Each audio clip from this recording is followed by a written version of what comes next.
हरि ओम। ओम नमो नारायणाय नमः।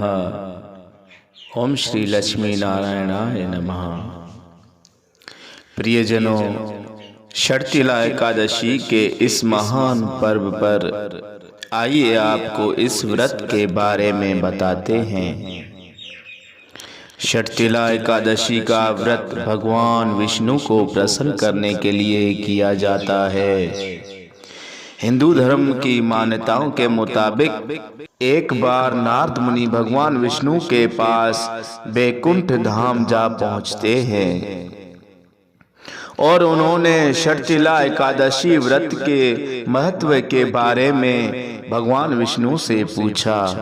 तब विष्णु भगवान ने बताया कि प्राचीन काल में पृथ्वी पर एक ब्राह्मण की पत्नी रहती थी। उसके पति की मृत्यु हो चुकी थी। वो मेरी अनन्य भक्त थी और श्रद्धा भाव से मेरी पूजा करती थी। एक बार उसने पूरे 1 महीने उपवास रखकर मेरी आराधना की थी। व्रत के प्रभाव से उसका शरीर तो शुद्ध हो गया, लेकिन वो कभी ब्राह्मण या देवताओं के निमित्त अन्न दान नहीं करती थी। इसलिए उन्होंने सोचा कि ये स्त्री बैकुंठ में रहकर भी अतृप्त रहेगी। तब मैं स्वयं उसके पास भिक्षा मांगने गया। जब मैंने उससे भिक्षा की याचना की, तब उसने एक मिट्टी का पिंड उठाकर मेरे हाथों पर रख दिया और मैं वह पिंड लेकर अपने धाम लौट आया।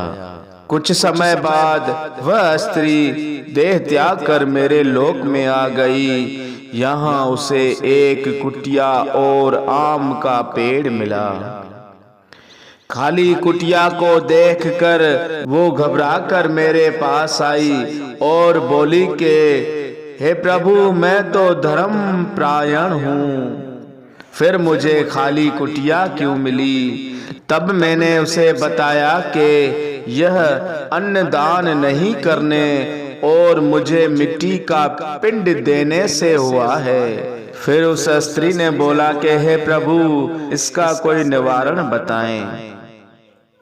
तब मैंने उसे बताया कि जब देव कन्याएं आपसे मिलने आए, तब आप अपना द्वार तभी खोलना जब तक वे आपको षटतिला एकादशी के व्रत का विधान ना बताएं। फिर उस स्त्री ने ऐसा ही किया और जब तक देव कन्या ने षटतिला एकादशी का महत्व नहीं बताया, तब तक उसने द्वार नहीं खोला। जब देव कन्या ने एकादशी का व्रत बताया, तभी से विधि पूर्वक उस स्त्री ने षटतिला एकादशी का व्रत किया। व्रत के प्रभाव से उसकी कुटिया अन्न धन से भर गई। इसलिए जो व्यक्ति इस एकादशी का व्रत करता है और इस एकादशी के दिन तिल और अन्न का दान करता है, उसे मुक्ति और वैभव की प्राप्ति होती है।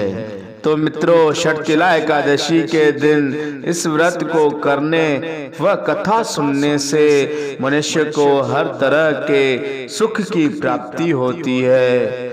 साथ ही अन्न व धन के भंडार सदा ही भरे रहते हैं। तो आइए हम सब मिलकर इस व्रत का पालन करें और तिल और अन्न का दान करें, ताकि हमारे घर में भी सुख व शांति और अन्न का भंडार भरा रहे। बोलिए श्री विष्णु भगवान की जय।